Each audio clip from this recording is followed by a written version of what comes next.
امام حسین کا گھوڑے سے گر جانا یہ کیا کم مصیبت ہے؟ کیا یہ کم مصیبت ہے کہ جناب سکینہ پر ہاتھ اٹھایا جاتا تھا؟ کیا یہ کم مصیبت ہے کہ امام سجاد پر تازیانے لگائے جاتے تھے؟ اجرکم اللہ۔ جناب امام حسن، اللہ اکبر، آپ رو رہے ہیں، آپ کی آوازیں بلند ہو رہی ہیں۔ میرے ایک ملنے والے نے مجھ سے کہا کہ ان کی زوجہ سے اختلاف شدید ہوا، تو میں تکرار بڑھ گئی، یہاں تک کہ انہوں نے اپنی زوجہ کو ایک تماچا مار دیا۔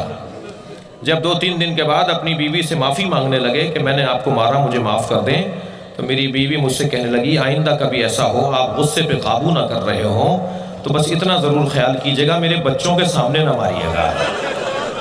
جب آپ مجھے مار رہے تھے میری بیٹی دیکھ رہی تھی اور وہ 3 دن سے بخار میں ہے اور کہتی ہے اماں آپ کو بابا نے مارا۔ عزادارو، اگر بچے ماں باپ کا اختلاف ایسا دیکھیں تو ان کے مزاج پر، ان کی طبیعت پر گرہ گزرتا ہے۔ سنیں گے امام حسن مدینے کی ایک گلی سے نہیں گزرتے تھے، جب وہ گلی آتی تھی نا تو امام حسن رستہ بدل دیتے تھے، لمبا رستہ لے کر آ جاتے تھے۔ ایک چاہنے والے نے ایک دفعہ پوچھا امام حسن سے کہ آپ مدینے کی ایک گلی سے کیوں نہیں گزرتے؟ فرمانے لگے میں چھوٹا سا تھا، اپنی ماں کے ساتھ جا رہا تھا، ایک شخص نے میری ماں پہ ہاتھ اٹھایا تھا، جب اس گلی سے گزرتا ہوں مجھے وہ منظر یاد آ جاتا ہے۔ اجرکم اللہ، اجرکم اللہ۔ خدا کسی غم میں نہ رلائے، سوائے غم اہل بیت میں ہمیں رونے اور رلانے والوں میں قرار دے۔ بہت مشکل ہے بعض مقتل۔ دیکھیے امام حضرت عباس کے بازوؤں کا کٹنا بھی مصیبت تھا، مگر شاید اس سے بڑی مصیبت تھی کہ جب حضرت عباس ایک رات کی مہلت مانگنے گئے تھے۔ یہ کم مصیبت نہیں ہے کسی شریف ترین فرد کے لیے کہ وہ کسی کم ظرف سے کچھ مانگنے جائے۔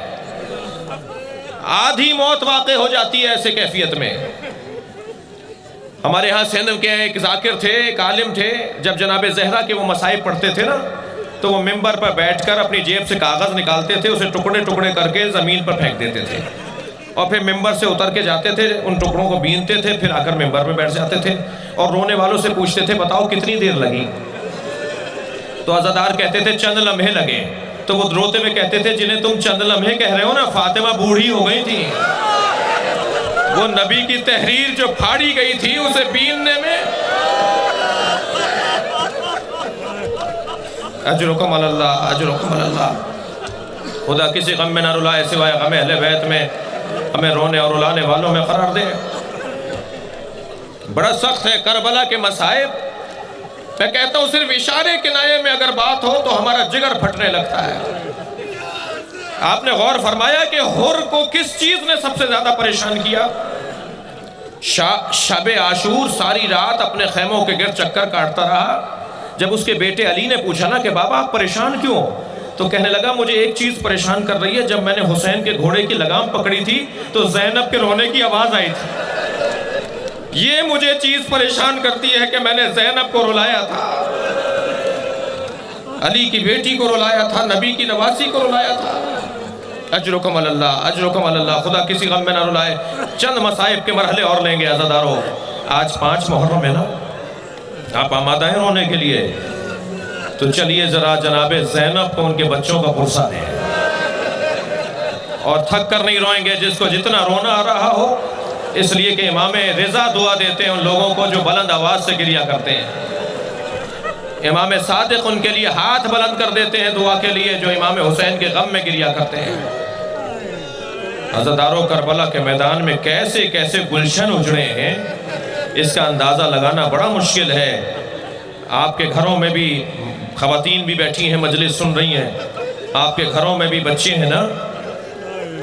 امام حسین کے سامنے 2 بھانجے آ کے کھڑے ہو جاتے ہیں، ماموں ہمیں مرنے کی اجازت دیجئے، اور امام فرماتے ہیں جاؤ اپنی ماں سے جا کر پوچھو، جاؤ اپنی ماں کا سہارا بنو، اور یہ بچے دوبارہ آ کے کھڑے ہو جاتے ہیں اور امام پھر بھیج دیتے ہیں۔ سنیں گے 3ری مرتبہ یہ ہوا کہ زینب دونوں بچوں کا ہاتھ پکڑ کر لے آئی اور امام حسین کے سامنے کھڑے ہو کے کہنے لگی بھائی اگر کل قیامت میں ماں زہرا نے پوچھ لیا اے زینب میرا حسین مارا گیا تمہارے بچے زندہ رہ گئے، پہلے میں اپنے بچوں کی قربانی دوں گی۔ اجرکم اللہ۔ میرے مولا امام حسین نے جناب عباس کو بلا کر کہا بھائی عباس ان بچوں کو تیار کرو، یہ میدان کربلا میں اپنی قربانی کے لیے تیار ہیں، جہاد کے لیے تیار ہیں۔ دونوں شہزادوں کو حضرت عباس نے، حضرت علی اکبر نے، امام حسین نے آمادہ کیا، گھوڑوں پر بٹھا کر روانہ کیا، اور ایک مرتبہ جب روانہ ہونے لگے تو جناب زینب سے در خیمہ سے سلام کرتے ہوئے گزرے ہیں۔ تو جناب زینب نے دونوں بچوں کو کچھ نصیحتیں کی ہیں، ان نصیحتوں کو میر انیس نے بھی مرثیہ میں نظم کیا ہے۔ میر انیس کہتے ہیں یہ کیوں کہو کہ شیر خدا کے ولی کے ہیں، فوجیں پکار اٹھیں کہ نواسے علی کے ہیں۔ فوج کہے کہ یہ کون آیا ہے، یہ علی کے نواسے آئے ہیں، جعفر طیار کے پوتے آئے ہیں۔ دونوں شہزادے پہنچے ہیں میدان کربلا میں، اور دونوں نے عجیب انداز سے اپنا انداز حرب پیش کیا ہے۔ دونوں بھائی مختلف سمتوں میں نکل گئے ہیں، لشکر یزیدی کو آپس میں مخلوط کر دیا ہے۔ ان کے جو آپس میں دستے تقسیم تھے وہ دستے تقسیم ہونا بند ہو گئے اور مخلوط ہو گئے، یہ ایک دوسرے پہ تلواریں چلانے لگے۔ ان ننھے بچوں نے اتنے بڑے لشکر کو مشغول کر دیا۔ کوئی آیا جناب زینب کے پاس، آقا زادی سنا ہے کہ دونوں شہزادے لڑتے لڑتے نہر تک چلے گئے ہیں۔ بس یہ جملہ سننا تھا، جناب زینب مضطرب ہو گئیں، خیمے کے دروازے پر آ گئیں، آواز دی عباس کو بلا کر لاؤ۔ جناب عباس قریب آئے، عباس میں نے سنا ہے اون و محمد ترائی پر چلے گئے ہیں، فرات کے کنارے چلے گئے ہیں، کہیں ایسا نہ ہو یہ پانی پی لیں۔ تم ایک احسان مجھ پہ کرو، جا کر بتاؤ عباس، جا کر بتاؤ حسین پیاسے ہیں، علی اصغر پیاسا ہے، سکینہ پیاسی ہیں، کہیں ایسا نہ ہو پانی دیکھ کر تم پانی پی لو۔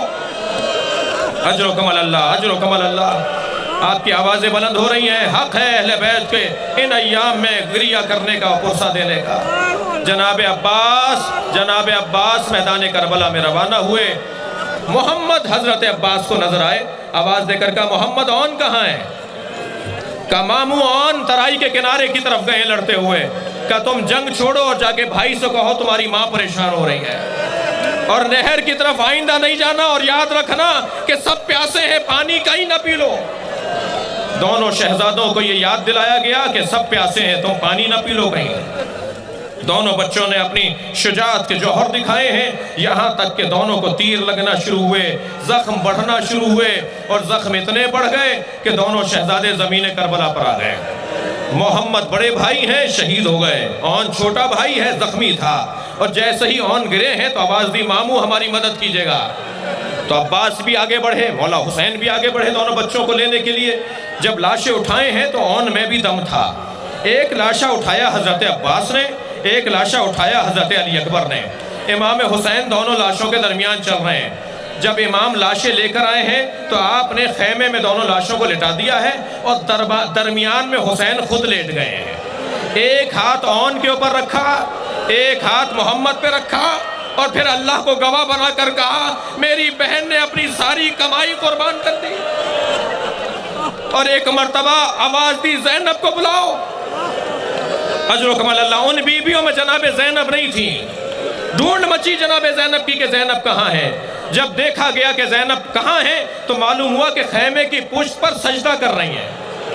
اب جا کر جناب زینب کو آواز دی گئی، بی بی سجدے کی کیفیت میں اللہ کا شکر ادا کر رہی ہیں، یا اللہ تو نے میری قربانی قبول کر لی۔ آواز دی گئی کہ زینب تمہیں حسین بلا رہے ہیں۔